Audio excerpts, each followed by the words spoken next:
भाइयों बहनों नमस्कार। All India anganwadi news channel में आपका स्वागत है। चैनल से जुड़ने के लिए नीचे दिख रहे रेड कलर के सब्सक्राइब बटन पर आपको सबसे पहले क्लिक करना है। फिर साइड में एक नोटिफिकेशन बेल यानी घंटी बन के आएगी, उस पर जब आप दबाएंगे तो 3 घंटी आपको दिखेंगी, जिनमें सबसे ऊपर आल वाली घंटी आप लोगों को दबा लेनी है। सभी आंगनबाड़ी सेविका सहायिका मिनी बहनों का आज के इस वीडियो में स्वागत है। बहनों, वीडियो को पूरा ध्यान पूर्वक देख करके जाना। आज आपको एक नई जानकारी देने वाले हैं जो कि हाल में इसी महीने आपको देखने को मिलेगी, और यह जरूरी इसलिए है क्योंकि आप सब बहनें जानती हैं कि आंगनबाड़ी प्री प्राइमरी में कक्षा 2 तक शामिल है, यानी आंगनबाड़ी के बच्चे प्लस कक्षा 1 और कक्षा 2 यानी शुरुआती 5 साल का ढांचा प्री प्राइमरी के लिए है। और यहां पर मैं आपको बता दूं कि सरल ऐप के माध्यम से निपुण असेसमेंट टेस्ट कराया जाएगा, जिसको एनएटी के नाम से भी बोला जाता है। तो एनएटी यानी कि निपुण असेसमेंट टेस्ट शिक्षा विभाग कराने वाला है। और खास बात यह है कि यह जो टेस्ट है कक्षा 1 से लेकर के 8 तक के परिषदीय विद्यालयों एवं केजीबीवी में अध्ययन करने वाले सभी बच्चों का सरल एक ऐप है, उसके माध्यम से निपुण लक्ष्य यानी लर्निंग आउटकम पर आधारित त्रैमासिक आकलन कराए जाने का निर्णय लिया गया है। और उससे जरूरी बात यह है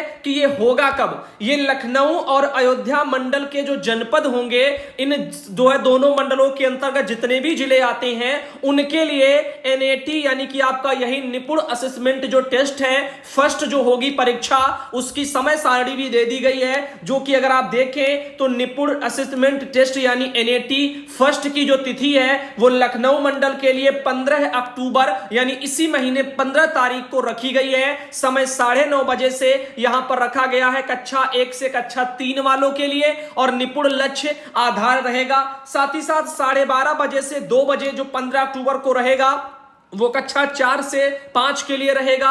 लर्निंग आउटकम इसका आधार रहेगा। 12:30 से जो 2 के बीच एक और बैच चलेगा, उसमें कक्षा 6 से कक्षा 8 के लिए होगा, लर्निंग आउटकम आधार रहेगा। तो 15 तारीख को आपने देखा, 15 तारीख को और 16 तारीख को पेट के एग्जाम भी है। काफी आंगनबाड़ी बहनों ने जो उसको भरा है, परीक्षा भी देंगी। लेकिन यहां पर शिक्षा विभाग की तरफ से एक ये यहां पर ऑर्डर आया है, जिसके चलते समाधान और संशय ये बन रहे हैं सब कि क्या आंगनबाड़ी बहनों को भी इसमें कोई ना कोई जिम्मेदारी सौंप दी जाएगी। क्योंकि जब भी कुछ होता है तो बहनों को जिम्मेदारियां सौंप दी जाती हैं, और वैसे भी आंगनबाड़ी बहनें अब प्राथमिक विद्यालयों से जुड़कर के कार्य कर रही हैं। और यहां पर संशय इसलिए है क्योंकि कक्षा 1 और 2 भी इसमें शामिल है। तो क्या आंगनबाड़ी बहनों की भी कोई ना कोई भूमिका रहेगी? आइए मिलकर जानते हैं, इस वीडियो को पूरा देखते हैं आखिर ये है क्या एनएटी जो कि परीक्षा कराई जाएगी। जानकारी किसी के लिए भी जो है बेकार नहीं जाती है, आप देख लो, कम से कम पता ही चल जाएगा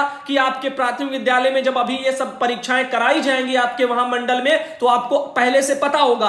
और तो और अभी केवल 2 जो है मंडलों के अंतर्गत आने वाले जिलों में कराया जा रहा है। आने वाले दिनों में इसी महीने अंतिम सप्ताह में इस महीने के बाकी समस्त जिलों में भी ये परीक्षा कराई जाएगी। तो सभी बहनों को हमारी पहले से पता होगा और वो पहले से जानेंगी और जागरूक होंगी। अयोध्या मंडल में देखिएगा 20 अक्टूबर को यह कराया जाएगा 9:30 बजे से कक्षा 1 से 3 वालों के लिए, 12:30 से 2 बजे कक्षा 4 और 5, 12:30 से 2 बजे 6 और 8 इसके लिए यहां पर दे दिया गया। अब चलते हैं, आपको और कुछ बताते हैं। तो ये महानिदेशक हैं आपके स्कूल शिक्षा राज्य परियोजना निदेशक कार्यालय से, उनके द्वारा ही 30 सितंबर को सभी जो है यहां पर जनपदों के उत्तर प्रदेश में जिला बेसिक शिक्षा अधिकारियों को और प्राचार्य जिला शिक्षा और प्रशिक्षण संस्थानों को यह लेटर भेज दिया गया है। और इसमें देखो उन्होंने कहा क्या है कि जून 27 का संदर्भ ग्रहण करने का कष्ट करें, जिसके द्वारा निपुण भारत मिशन के प्रभावी क्रियान्वयन के लिए मेजरेबल गोल एवं त्रैमासिक लक्ष्य निर्धारित किए गए हैं। शासनादेश के द्वारा कक्षा 1 से 3 के जो बच्चे हैं उनका गणित और भाषा में अपेक्षित अधिगम स्तर सुनिश्चित करने तथा निपुण लक्ष्यों का बेसिक शिक्षा विभाग उत्तर प्रदेश द्वारा त्रैमासिक मूल्यांकन कराए जाने के निर्देश हैं। तो तिमाही के आधार पर एक तरह से समझ लो परीक्षा टाइप का ये कराने का निर्णय है, जिसमें पायलट आधार पर लखनऊ एवं अयोध्या मंडल के जनपदों में एनएटी फर्स्ट का आयोजन क्रमशः 15 अक्टूबर 2022 और 20 अक्टूबर तथा अवशेष जो जनपद होंगे, जो मंडल होंगे, एनएटी फर्स्ट का आयोजन माह अक्टूबर के अंतिम सप्ताह में उनके वहां किया जाएगा और तिथि और समय सारणी बाकी जनपदों के लिए अलग से आएगी। अभी आप दो मंडलों का देख लो, एक तो अयोध्या मंडल और दूसरा लखनऊ मंडल। इन दोनों मंडलों के अंतर्गत कई जिले आ जाएंगे, तो उनमें एनएटी फर्स्ट यानी कि आपका निपुण असेसमेंट जो टेस्ट फर्स्ट होगा उसके लिए ये आ गया है। और आगे ले चलते हैं और भी जानकारी आपको बताते हैं। ओएमआर जो सीट होती है और प्रश्न पत्र उसके मुद्रण को लेकर के भी यहां पर जानकारी आई है कि यहां पर आप क्वेश्चन पेपर आप देखिएगा कौन कौन सी साइज का थिकनेस क्या रहेगी और प्रिंट का टाइप कैसा रहेगा। साथ ही जो ओएमआर सीट होगी भरने वाली, पेपर का साइज, थिकनेस, टाइप और क्वालिटी वो सब इसमें दे दी गई है। अब ओएमआर सीट का मुद्रण यूडाइस 2020-21 में अनुमोदित छात्र संख्या के 10% अधिक उसे कराया जाएगा, इसके बारे में भी आया है। और साथ ही देखिएगा कुछ यहां पर इंस्ट्रक्शन दिए हैं। कक्षा 1 से 3 के जो बच्चे हैं उनके लिए यूडाइस 2020-21 में अनुमोदित छात्र के अनुसार प्रति 5 बच्चों पर एक प्रश्न पत्र मुद्रण कराया जाएगा। कक्षा 4 से 8 के प्रत्येक बच्चे के लिए यूडाइस 2020-21 में अनुमोदित छात्र के अनुसार मुद्रण कराया जाएगा। और इसमें दिया गया है साफ शब्दों में अगर आप देखें तो ओएमआर सीट दो प्रकार की होंगी। कक्षा 1 से 3 के बच्चों के लिए ओएमआर सीट अलग होंगी और कक्षा 4 से 8 तक के जो बच्चे होंगे उनके लिए ओएमआर सीट अलग होंगी। ध्यान देने लायक बात यह है कि कक्षा 1 से 3 के जो बच्चे होंगे उनके लिए ओएमआर जो सीट है उस पर 8 बच्चों का आकलन एक पर किया जा सकेगा,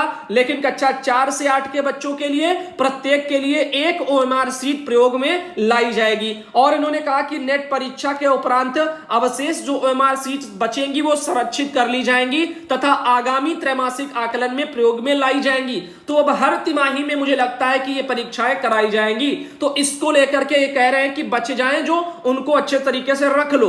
अब देखो ओएमआर सीट तथा प्रश्न पत्रों के मुद्रण के लिए प्राचार्य जिला शिक्षा प्रशिक्षण संस्थान की अध्यक्षता में एक समिति भी गठित की गई है, जिनमें प्राचार्य जिला शिक्षा एवं प्रशिक्षण संस्थान वाले अध्यक्ष रहेंगे, जिला बेसिक शिक्षा अधिकारी सदस्य सचिव रहेंगे, सहायक वित्त एवं लेखाधिकारी सदस्य रहेंगे, वरिष्ठ खंड शिक्षा अधिकारी सदस्य रहेंगे, जिला समन्वयक प्रशिक्षण वाले इसमें सदस्य रहेंगे। साथ ही साथ ओएमआर सीट एवं प्रश्न पत्रों के संबंध में मुद्रण के उपरांत विद्यालयवार सीलबंद जो बंडल होगा पैकेट बनाकर के जिला बेसिक शिक्षा अधिकारी कार्यालय द्वारा विद्यालय स्तर पर आपूर्ति कराई जाएगी। और तो और यहां पर प्रश्न पत्रों की गोपनीयता और परीक्षा की शुचिता तथा नेट के सफल एवं समयबद्ध आयोजन के लिए उक्त समिति पूर्ण रूप से उत्तरदायी होगी, तो उसके बारे में भी बोल रहे हैं। मूल्यांकन की प्रक्रिया देखो, कक्षा 1 से 3 का जो आकलन होगा उसमें कक्षा 1 से 3 के बच्चों की ओएमआर सीट पर शिक्षकों के द्वारा 9 अंक का स्टूडेंट आईडी नंबर भरा जाएगा।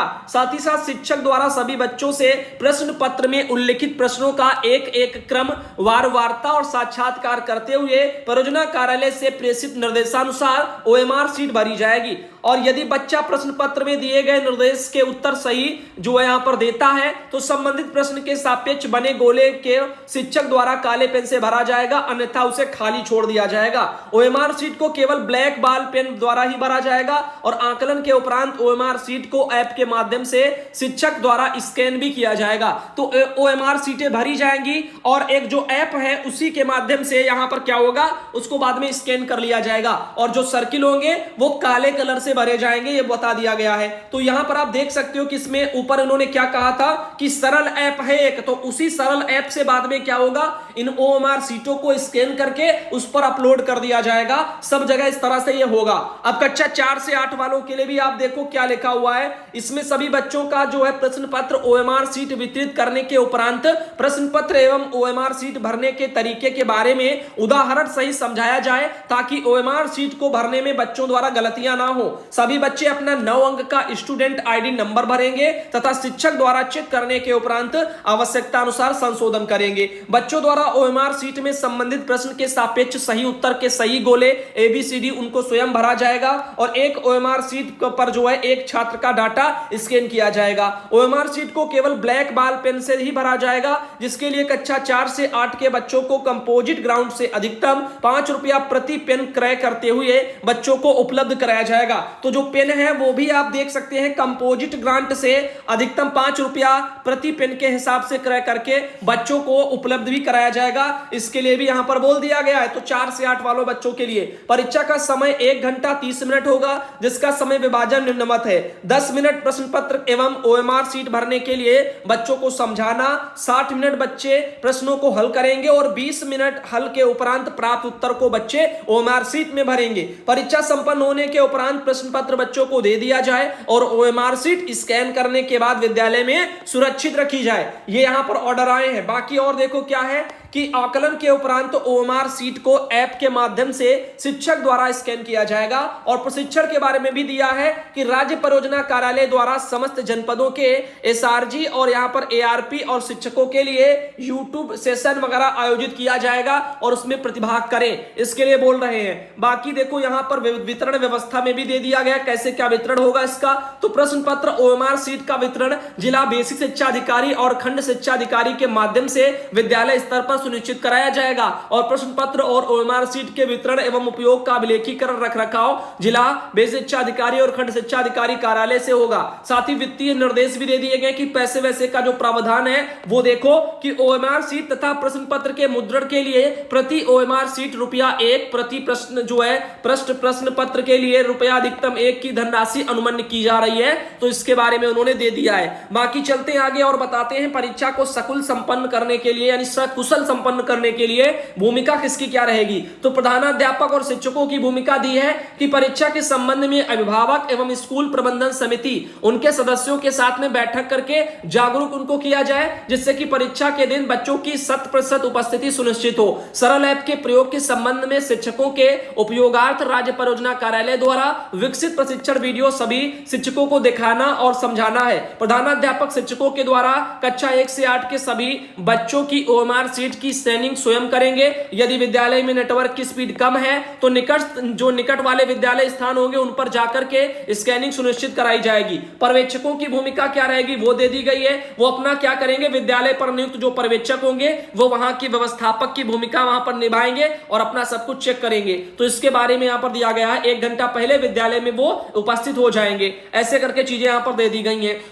बाकी आगे ले चलते हैं, जैसे कि खंड शिक्षा अधिकारी की भूमिका यहां पर दे दी गई है। उनका क्या काम रहेगा, जिला समन्वय प्रशिक्षण की भूमिका क्या रहेगी वो दे दिया गया है। और तो और जिला बेसिक शिक्षा जो अधिकारी है उनका भी दे दिया गया है। तो ये परीक्षा के दिन कम से कम 2 विकास खंडों में 10 विद्यालय का निरीक्षण करेंगे और भी बहुत कुछ इनके स्तर से करना है, तो वो सब दे दिया गया। डाइट प्राचार्य की भूमिका दे दी गई, मंडलीय सहायक शिक्षा निदेशक की भूमिका दे दी गई और ऐसे करके सारी चीजें यहां पर आ गई हैं। तो आप देख सकते हैं यहां पर कहा जा रहा है कि इन परीक्षाओं का उद्देश्य विद्यालय में बेहतर एवं सकारात्मक शैक्षणिक वातावरण का सृजन करना है और एनएटी के माध्यम से बच्चों को उनके वर्तमान अधिगम स्तर पर उनको लाना है, अर्थात बेस लाइन का निर्धारण करना है। इसके लिए आवश्यकता अनुसार कक्षा संचालन और रिमीडियल वगैरह शिक्षण और अन्य सुधारात्मक कार्रवाइयां की जाएं। नेट परीक्षा परिणाम के आधार पर किसी प्रकार का उत्तरदायित्व निर्धारित नहीं किया जाएगा, अतः पूर्ण पारदर्शिता और शुचिता के साथ में परीक्षा का आयोजन कराएं। विजय किरण आनंद महानिदेशक स्कूल शिक्षा से एक ये लेटर